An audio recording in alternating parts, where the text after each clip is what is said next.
बहुत पुराने समय की बात है। एक छोटे गांव के पास एक बड़ा जंगल था। उस जंगल के किनारे एक पुरानी झोपड़ी थी। उस झोपड़ी में अकेले रहने वाला एक बूढ़ा किसान रहता था। उसका परिवार कोई नहीं था, न कोई बेटा न कोई बेटी। उसका सबसे बड़ा सहारा उसके बकरियां और गायें थीं। वो दिन भर मेहनत करता, सुबह घास काटता, जानवरों को चराने ले जाता और शाम को गोठ में बांधकर सो जाता। एक दिन अचानक शाम को मौसम बिगड़ गया।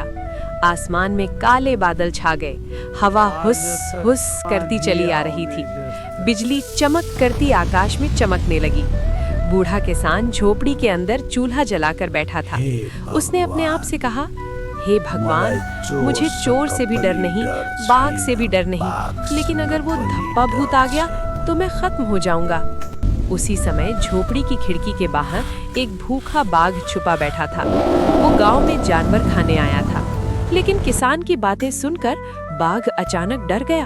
वो सोचने लगा, हे बाप रे, ये बूढ़ा बाघ से भी नहीं डरता, लेकिन भूत से डरता है। ये मुझसे भी ज्यादा खतरनाक होगा। बाघ डर के मारे कांपने लगा।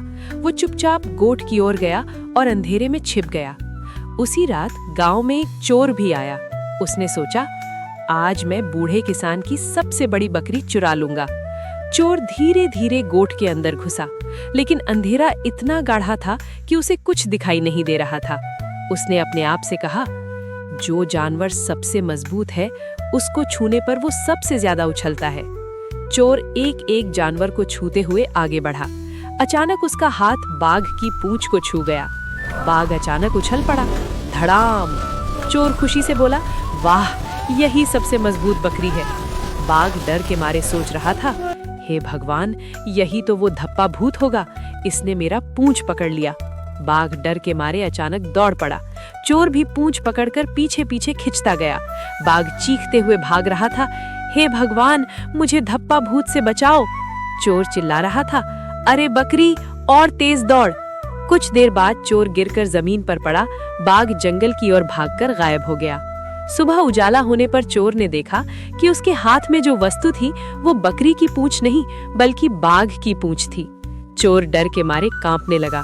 उसने तुरंत कसम खाई, आज से मैं कभी चोरी नहीं करूंगा। जंगल में बाघ भी सोच रहा था, आज से मैं कभी गांव में नहीं आऊंगा। गलत काम करने वाले इंसान हमेशा डर में रहते हैं। ईमानदार इंसान की हमेशा भगवान रक्षा करते हैं। यदि आपको ये कहानी पसंद आई हो तो फिर अगली मजेदार कहानी के साथ फिर मिलेंगे।